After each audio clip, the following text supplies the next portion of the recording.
Yo, what's going on, Dragon Ballers? Welcome back to another episode of the strategy series. I never thought I'd be making this video, but today we're going to talk about how to counter Gohan Icarus. If you guys followed my tournament breakdowns from the Gen Con weekend, you would know that Gohan Icarus had a pretty crazy showing. Did very well the first day of Gen Con, making one spot in the top 8. Second day of Gen Con, 4 out of the top 8 was Gohan Icarus.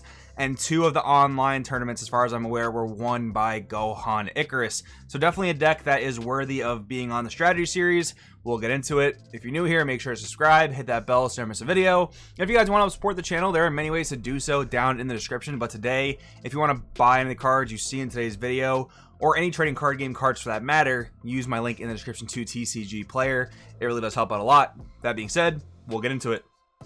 So we always start these videos by talking about what the strategy does that we're aiming to counter. So Gohan Icarus, I know this one very well. This is, in this format, this is really the replacement to Mecha Frieza, where you don't really have like as many free things you can do in terms of like free extra cards like Unite Assemble or Final Flash, but this is the yellow leader that will draw the most cards. Like, that's just pretty much undisputed.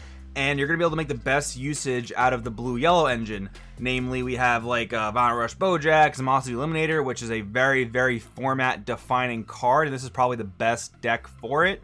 As well as like some other rivals, like possibly Goku Hit if you're playing it. Possibly Bojack Agent Destruction, stuff like that. You're going to use your 4-card skillless engine of Higher Dragon to combo with your leader, getting an insane amount of draws. Like your Awaken turn, you're going to be anywhere from like 13 to 15 cards in hand, assuming you're not playing against like hand control or something like that. And the deck has even adopted more like bigger bomb cards like Frieza Divine Transformation, which is essentially a board wipe of everything in rest mode. The Trunks 3-cost Unison also does the same thing, can KO everything in rest mode as well. But yeah, we are in a much slower format, so Icarus has kind of evolved into like this more mid-rangey still, but more like control-oriented type of deck where like you're playing bombs, you're doing a lot of things defensively. That's really what the deck is. It's a defensive mid-range control deck, and it is very good in this format. So we'll get into some of the strategies, how to counter it. Now, before we do that, I just want to say that I don't really think there are so many hard answers to Icarus. I do think Icarus is a very flexible deck. I do think it can kind of rebound from most things.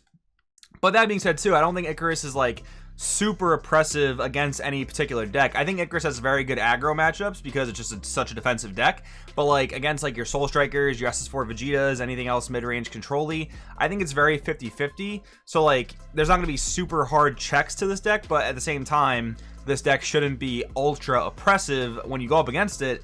It's just going to be very popular most likely. So it's good to know how to combat some of the things within the deck. So anyways, here we go with Dark Power Black Mass Saiyan.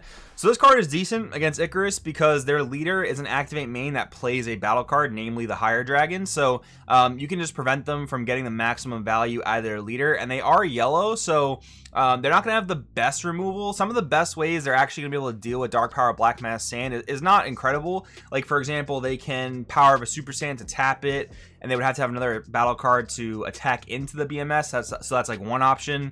This is also really good if you're playing Cell Surge, because you're most likely going to side in 3 to 4 copies of Dark Power Black Mass Saiyan to play it against Icarus, which one is going to stop them from using their Deborahs in their side deck, but 2, it's also going to have that dual purpose of basically preventing them from using the leader ability to bring back Higher Dragon. So maybe you're playing BMS in your sideboard for other things as well. I probably wouldn't side this for only Icarus. I don't think it's that incredible, but it is an option. It can hit more than just Icarus in this format, so it could be a pretty good thing to explore, again, especially if you're in Cell Surge. Then we have Vegeta and Goku True Fighting Spirit. So I think in general, a deck like Gogeta Xeno, a deck like Vegex, I think Icarus is going to be pretty favored against you. But that being said, these are cards that do put in a good amount of work against Icarus.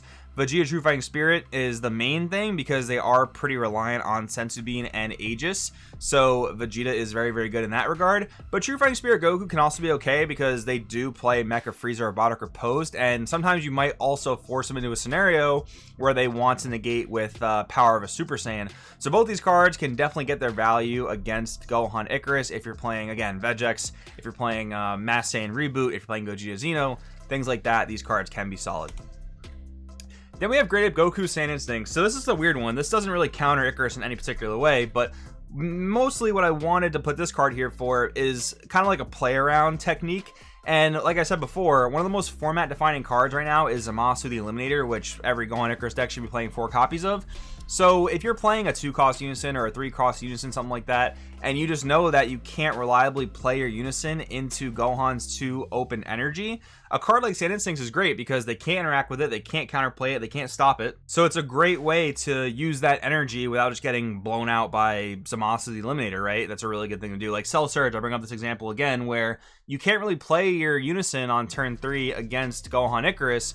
So that deck is full of cards like Sand Instincts, full of cards like Rebrand Punishing Passion, where you can spend your energy in other ways that don't get affected by Zamasu the Eliminator.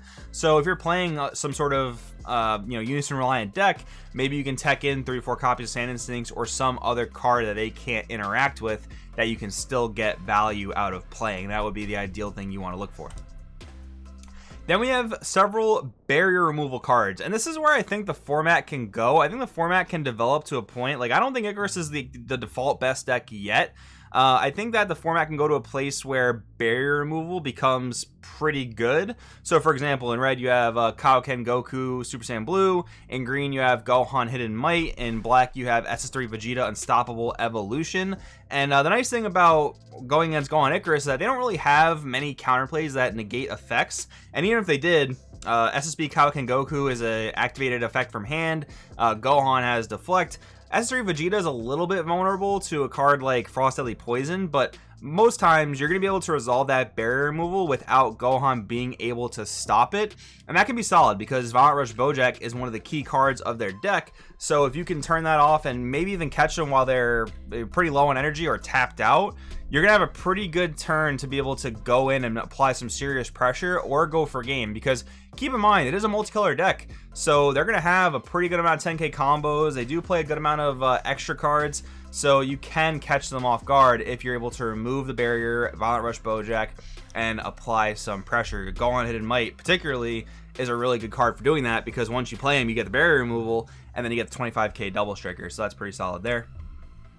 Then we have just a few, like, I don't even know how to categorize these, but like Broly Crown of Retribution, for example, Gohan Icarus is going to keep energy up, mostly for Zamasu the Eliminator, but they can also be keeping open for like Raider's Warcry, Bergamo, stuff like that. So Broly Crown in red is a great way to just like look at their hand, and like I said, I already named a couple, but there are so many good targets you can just hit out of their hand. Super combos as well with Broly Crown is really, really good. Vegeta's Final Flash, if you're playing some other sort of yellow deck, can be very, very good. Kind of like in the same vein as like the barrier removal stuff, but in yellow, we don't really have a ton of barrier removal.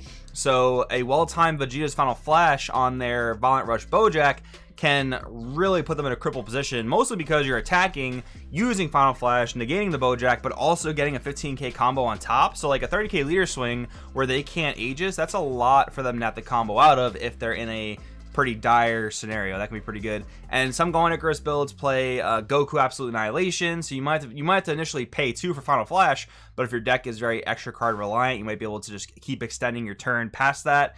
Same thing with Lord Slug, Yellow Lord Slug, where you can turn that off with Final Flash and then continue to draw cards now that the Slug's effects are negated. Speaking of which, though, like even though Gohan Icarus does play those cards, these cards are actually also pretty solid against Icarus. Goku, for example, you're able to stop the, well, not stop, but you're able to make the Final Flashes cost more. You're able to make the power of a Super Saiyan cost at least 1. So that can be pretty solid in terms of just like a mid-range matchup. Like going back to the Mecha Frieza days, where you would play like your Bojack and your Annihilation against your opponent. In the mirror match, you'd have to very carefully decide of which one you need to Final Flash if you couldn't like Final Flash both, for example. In Mecha Mirrors, it was pretty easy to Final Flash both as long as you had 2 Final Flash and 2 life to take. But now yellow decks actually have to pay energy for things, so the Final Flash, you're going to have to decide pretty heavily on which one they want to stop. So putting an Annihilation on the board next to a Violent Rush Bojack can be really good. Lord Slug, same idea. If you can get like all 3 of those things on the board, firstly, they're all barrier battle cards, which is a really, really good thing against Icarus as well, ignoring the idea of Absolute Annihilation and Lord Slug. Any barrier battle cards you can stick out there, yellow already struggles with removal, and Gohan Icarus happens to play a lot of battle cards that can KO things in rest mode, but if you have barrier battle cards, they generally can't really interact with those, again, unless they want to spend a Final Flash to negate the skills, and then play one of their various rest mode KOers and do it that way. But barrier battle cards, Absolute Annihilation, and Lord Slug are all very good against Icarus. And finally, guys, Fu, Shroud, and Mystery, a card that most decks can play. You know, we're kind of playing a blue deck with Icarus, but we're also not, in the sense that we don't have God Sealing Technique Trunks. So we don't have the best ways of stopping Fu, Shroud, and Mystery. Again, Icarus may be teching or main decking or just sideboarding Frost, Deadly Poison. So they do have an answer to Fu, Shroud, and Mystery, but it happened to me at Gen Con where I was on 7 energy and I had to cast my Frieza 5-drop and I only had 2 energy available. So you can catch Gohan Icarus players in a situation like that where they don't have the 3 available to frost you, play Fu Shrouded, turn all their effects off, and basically try to go for game or apply some serious pressure. But anyways, guys, hope you enjoyed the video. If you have any more tips, leave them in the comments below for the rest of the players. Thanks for watching. I'll see you guys next time.